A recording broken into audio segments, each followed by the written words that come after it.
Mungu wa Suleimani na Mungu wa Isaka ni amani. Yeye hapendi vita. Isaka ukimchokoza, ukaamua uchukue duka lake, anakuachia.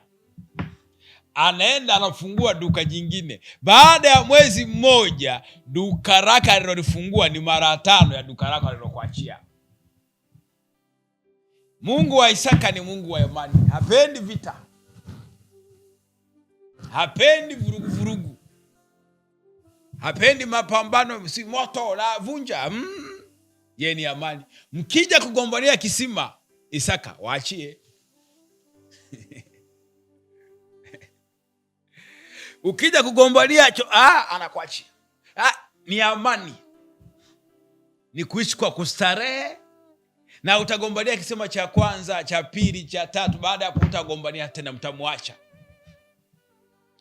Hata kama una ugomvi, unataka upigane na Isaka, una hasira, humpendi Isaka, ukija na gazabu zako, Mungu wa Isaka anakutuliza. Huyu mwanangu, huyu sio mtu wa mavita.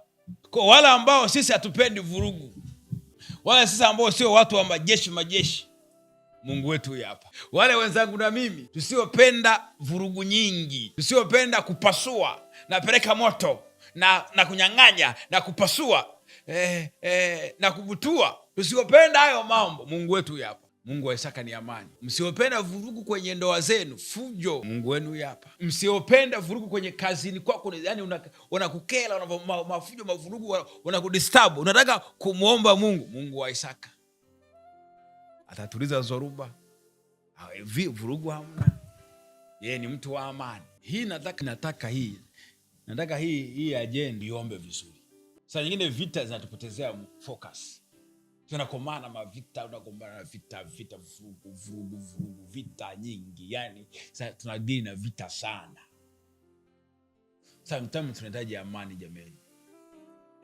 Mara mama anaumwa, mara huyu mgonjwa, mara deni, mara vita nyingi. Mara amekusema vibaya huyu, mara huyu kakusinichi, mara kakusingizia hiki, yani vurugu ni nyingi. Fika wakati Mungu wa Isaka akupe amani. Vita zipungue. Vita ziwe chache. Sometimes unao starehe. Kuwa na mavita mengi sana sio issue. Kwa sababu kwenye vita, aliyeshinda vita na aliyeshindwa wote wana madhara.